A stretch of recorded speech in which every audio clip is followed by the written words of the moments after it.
Kung hindi ginawa ng Diyos sa akin ang bagay na yun, wala ako dito sa mali. Kung hindi ginawa ng Diyos sa akin ang mga bagay na yun, kung hindi inayaan ng Diyos na mangyari sa akin ang karamdaman na yun, baka hindi ko siya makikilala ng lubusan. Kaya I thank and praise God nangyari sa akin. Nagkaroon ako ng karamdaman, nagkaroon ako ng malubhang sakit na inaagaw na ako ng kamatayan. Patuloy akong inaagaw ng kamatayan. Pinapasalamat ko yun sa Diyos dahil kung hindi nagawa ng Diyos yun, kung hindi inalaw ng Diyos yun, wala ko akong makikitang pag-asa. Mga kapatid ko. Pero minsan o madalas ang kaisipan o mentalidad ng maraming tao, pinabago ako ng Panginoon, hindi ang mahal ng Panginoon. Ang totoo, mga kapatid ko, kaya pala ginagawa ng Diyos yung mga bagay na yun, and God allowed those things para lamang isalba tayo dahil mahal na tayo sa ating Diyos. Mahal na mahal tayo ng Diyos. Baka kasi nahiwalay na tayo sa ating Panginoon. Baka kasi pinapanginoon na natin yung trabaho natin. Baka pinapanginoon na natin yung kayamanan natin. Baka pinapanginoon na natin yung mga bagay na hindi karapat-dapat at nawawala na tayo sa connection sa ating Diyos. Kaya inaalis yun ng Diyos, dinidisiplina tayo ng Diyos, at kung maaari ba kung minsan binibigyan tayo ng karamdaman, inaalam ng Diyos yan para lamang ang last resort natin, ang huling tatakbuhan natin, ang huling pupuntahan natin ay ang Diyos pa rin natin. Kapag kaya sabi ko sa Diyos, pag hindi nyo na kaya na ng Diyos pagkabulan kayo sa Kanya. Kapag kinilala niyo siya, kapag nakita ninyo, kayo pa rin ang beneficiary kahit na masakit at mahirap. Mga kapatid ko, dahil gusto ng Diyos hindi pansamantala ang inyong maranasan.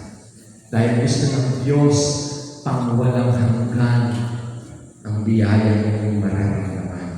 Hindi konti, hindi yung gusto mo dito, dahil doon sa langit hindi ka maghihirap. Yun yung gusto ng ating Panginoon. Yun ang nais ng ating Diyos.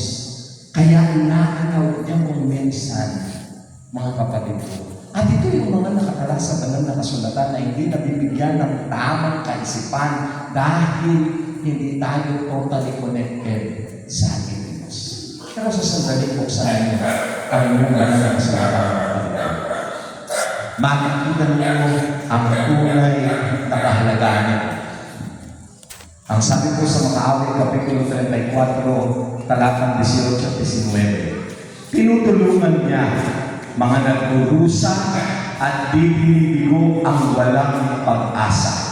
Ang taong matuwid, may suliranin man, sa tulong ni Yahweh agad maiibsan. This is the secret of life.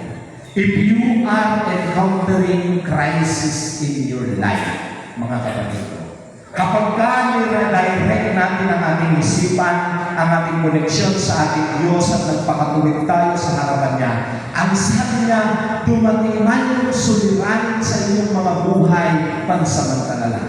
Ang sagot ng ating Diyos, agad na maiiksan. There is always immediate solution in every problem that you are going to encounter in your life. Kakapsat ka nito ganyan. Mabilis ang ibinibigay na saklolo ng ating Diyos. Amen? Amen. Ganun po ang totoong pag-asa. At ito yung tinatawag na abundant mercy of God. Makukuha niyo ito.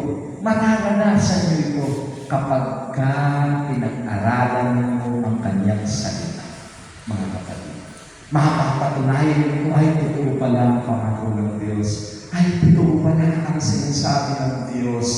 Pero dahil hindi ninyo binabasa, dahil hindi ninyo pinag-aaralan, awanin ipanunod yung kakabsat kapag dumating yung mga pagsubok sa inyo, hindi pakiramdam nyo wala kayong kilala sa Diyos. Pero ang totoo, this is the awakening power of God para magising tayo. Alam nyo, hindi lang para magising, kung hindi para bumangon din tayo sa katotohanan. Kaya mahirap po na magising lamang kayo, mga kapatid. Alam niyo, pag natutulog, pansinin niyo, kapag natutulog kayo, gumising kayo, malaki din ang tendency na makakatulog pa rin kayo. Sino nag-experience nun? Natulog, tapos pagkagising, maya-maya makakatulog ulit. Bakit? Hindi bumangon. Pero lahat ng natulog, pero gumising, at pagkatapos gumising, bumangon, mahirap na lang makabalik sa tulog.